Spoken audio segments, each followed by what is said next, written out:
Every day, something dramatic happens in the Caribbean that affects our lives. We'll give you the details. We'll give you the facts on Caribbean Perspective with Eddie Frederick. Here's Eddie Frederick. So glad you can join us. Antigua and Barbuda's Prime Minister forecast robust economic rebound for Antigua and Barbuda. This story takes the lead in today's edition of Caribbean Perspective for Tuesday, 11th January 2022. Details when we return. Conveniently located in the Grand Anne Shopping Centre, for over 40 years, Food Fair has provided quality service at affordable prices. Now, grocery shopping is made easier and more convenient from the Food Fair web store. Hey, babe. Listen, I need you to go down to Food Fair to get some groceries. All right, no problem. Right away. Thanks, babe. What are you doing? You're supposed to be going Food Fair to get a grocery, man. I am, but didn't you know you can order your groceries online from the Food Fair web store? Are you serious? Of course. All you have to do is just to log on to www.foodfair.gd with credit card in hand, and with an order of $100 or more, Food Fair Grandans will deliver up to 3 miles away. And you don't even have to worry about your information, you know. Their safety measures are excellent. So hold on. You just order online and Food Fair will deliver to you? Yep. Oh, baby, better hurry up and order, man. I already did. They should be here any minute now. Enjoy easy online shopping anytime from your home or office from the Food Fair web store. Food Fair, where you can fill your baskets without emptying your pockets.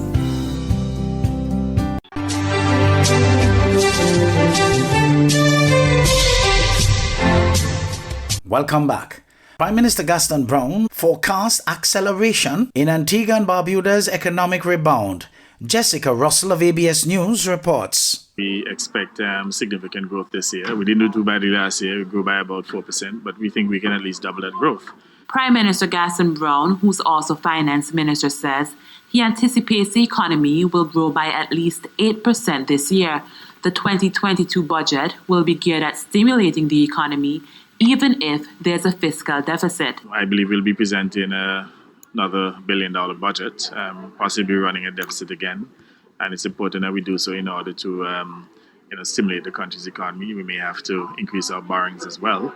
Last year's budget was $1.4 billion. The Prime Minister says with more stability amid the ongoing pandemic, the government can use more resources to grow the economy. Now is the time for us to borrow to stimulate the country's economy. If we had done so, let's say, 21 months ago, it would have been a wasted effort. So it's also about the timing of the spending that will determine whether or not you are effective or successful in stimulating the economy. Jessica Russell, ABS News. Meanwhile, Prime Minister Gaston Brown says deaths as it relates to vaccinated people in Antigua and Barbuda seem to be very low. Raghib Aparicio of ABS News reports. From all indications so far, it is primarily young people who have been contracting the Omicron variant. Prime Minister Brown speaking Saturday on his weekly radio program on Point FM. He says several young people contracted the virus at social events during the Yuletide season. And I'm told that for the most part, the symptoms are mild to moderate. But we can expect that as our young people and the stronger ones, those who are fitter, contract the disease, they will take it into the homes. The Prime Minister warns they could spread the virus to their grandparents and other vulnerable relatives. He encourages everyone to follow the health protocols, including taking the COVID-19 vaccine. If we didn't have such a high prevalence of vaccinations within the country, I can guarantee you that the effects of the Omicron variant on our people would have been significantly different. We would have had more people who would have been hospitalized. We would have had an increase in deaths. He says people with underlying conditions and others recommended for boosters should take the shots to keep safe.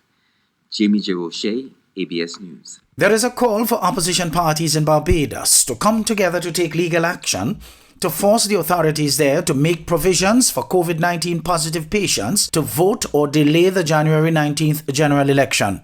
More in this Barbados Today news item. There's a call coming from the leader of the Alliance Party for Progress, Bishop Joseph Atherley, who says if neither action is taken, thousands of eligible voters will be robbed of their right to vote. His calls follows an announcement by the Electoral and Boundaries Commission that COVID-19 positive persons who are qualified to vote but are in isolation are prohibited from leaving their homes to cast their ballots. Atherley also raised concerns about the current rise in COVID-19 cases. Multiple thousands of people, through no fault of their own, will not be able to vote in this next election, and especially if these trends continue. I said this from the beginning.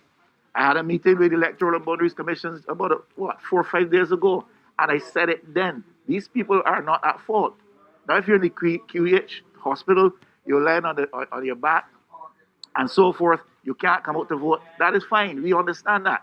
That is a matter where you really can't. You don't have the physical mobility, the medical capacity to come out and do it. But these people can vote, all for the exception that the government says they must stay at home.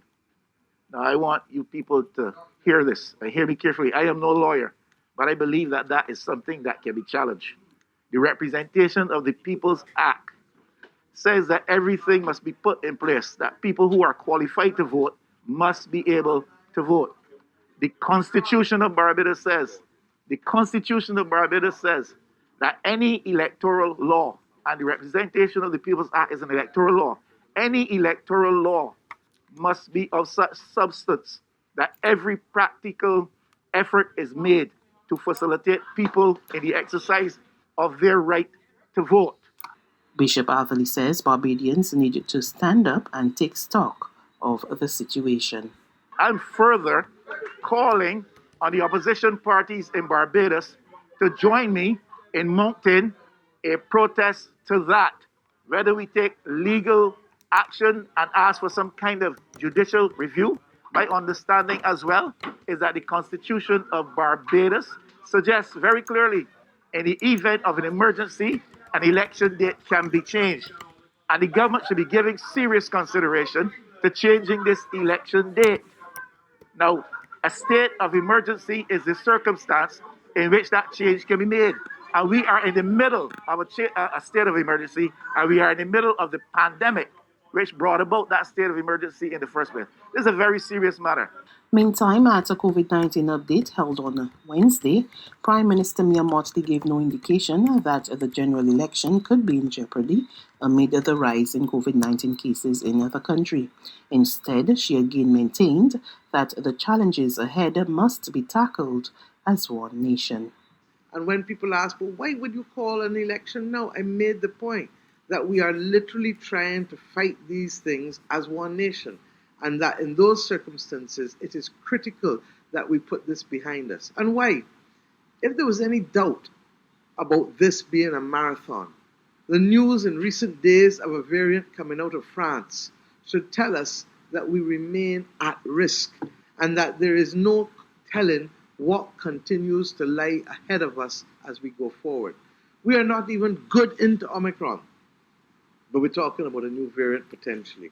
And we are not even good into vaccinating numbers globally in Africa and in Latin America sufficiently, so that we know that the risk for us to have these new variants will continue for some time. We're asking Barbadians, therefore, work with us and to understand that the whole concept of self-isolation puts on you the responsibility to mask and double mask if you have to. But the bottom line is, do not mix and mingle if you know you're positive.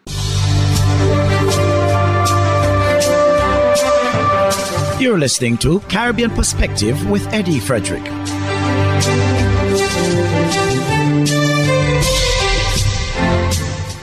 Over in Guyana, the union representing teachers there is calling for the immediate closure of schools across the country. This call comes as the country continues to record high numbers of COVID-19 cases. More in this News Source Guyana report with Gordon Mosley. The Guyana Teachers Union is calling for the immediate closure of schools across the country, 2 days after schools reopened their doors for face-to-face learning. The call comes as the country has found itself in the middle of a spike in new COVID-19 cases. In a statement, the Guyana Teachers Union said, based on its own assessment, since the reopening of schools on Monday, 65 teachers and more than 40 students have tested positive for COVID-19. The union said while at least 15 schools have been forced to close their doors because of the pandemic, many other schools have remained open, although cases have been confirmed among staff and students.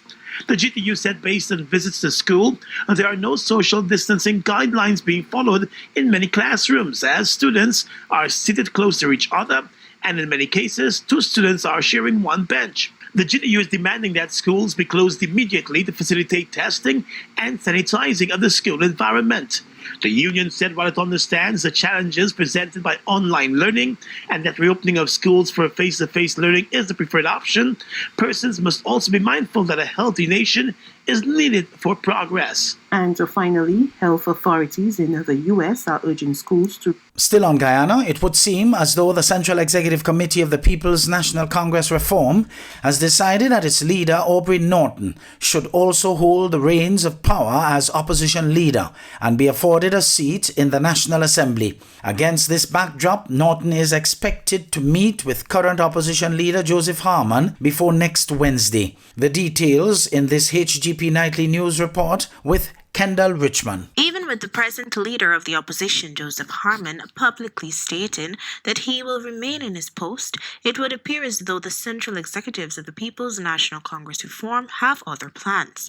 This is based on the assertions made by PNCR leader Aubrey Norton during a press conference on Friday. That the party central executive has decided that the leader of the opposition and the leader of the party should be one person, and that I will meet with the leader of the opposition to discuss this issue shortly. Norton says that he is confident that he has the competence to effectively function in the National Assembly and that persons have been calling for him to be a part of the National Assembly.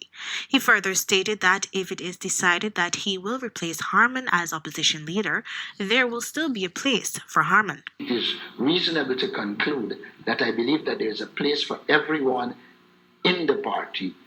I believe that essentially the party's work is made lighter when we have all hands on deck. Following the announcement that Norton was elected as the new leader of the PNCR, Harman stated that he would remain the leader of the opposition while remaining an ordinary member of the PNCR.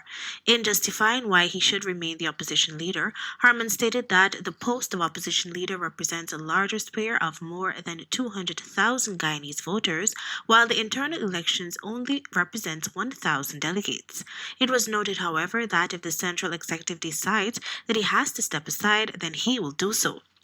Meanwhile, in response to Norton's announcement, the office of the opposition leader via press release on Friday stated that the main parliamentary opposition is the APNU-AFC coalition and consists of 31 members of parliament. The APNU partnership has an established structure, and if the executive of a party in the partnership has a position that they wish to express, then they should follow the established procedures. The office of the leader of the opposition is a constitutional office and is subsequently governed by the Constitution. On another note, it was also conveyed that no decision has been made regarding who will become the party's new second vice chair. The party believes that these issues should be resolved with all persons being satisfied with the outcome, and the persons are still being engaged, and at the conclusion of it, we will let you know what is the decision that has been made. The preliminary results of the 21st Biennial Delegates Congress revealed that both Vince Roy Jordan and Christopher Jones secured 381 votes. As such, while it was easy to determine the first vice chairman, a tie between the two names has made it difficult for the party to announce who the second vice chair will be. However, while the party is still to announce its second vice chair, it has announced its general secretary. In a release issued by the party on Thursday, it was revealed that Geeta Chandan Edmond has been appointed to fill this position, replacing Abna Ali. As such, the new general secretary revealed on Friday that her first order of business will be to unite the party. And I will be working along with the leader and the leadership team to ensure that the visions, the goals, the programs, the policies of this party are realized, and we intend to achieve all our objectives within the shortest possible time. For the HTP Nightly News, Kendall Richmond. Conveniently located in the Grand Shopping Center, for over 40 years, Food Fair has provided quality service at affordable prices. Now, grocery shopping is made easier and more convenient from the Food Fair web store. Hey, babe. Listen, I need you to go down to Food Fair to get some groceries. All right, no problem. Right away. Thanks, babe. What are you doing? You're supposed to be going Food Fair to get a grocery, man. I am, but didn't you know you can order your groceries online from the Food Fair web store? Are you serious? Of course. All you have to do is just to log on to www.foodfair.gd with credit card in hand, and with an order of $100 or more, Food Fair Granance will deliver up to 3 miles away. And you don't even have to worry about your information, you know. Their safety measures are excellent. So hold on. You just order online and Food Fair will deliver to you? Yep. Oh, baby, better hurry up and order, man. I already did. They should be here any minute now. Enjoy easy online shopping anytime from your home or office from the Food Fair web store.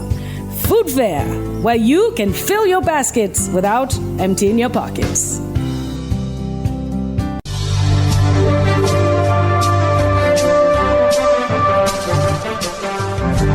I am Eddie Frederick. This has been Caribbean Perspective, a whole new approach to highlighting developments in the Caribbean. In the meantime, please continue to log on to CaribbeanPerspective.com for more daily news and more.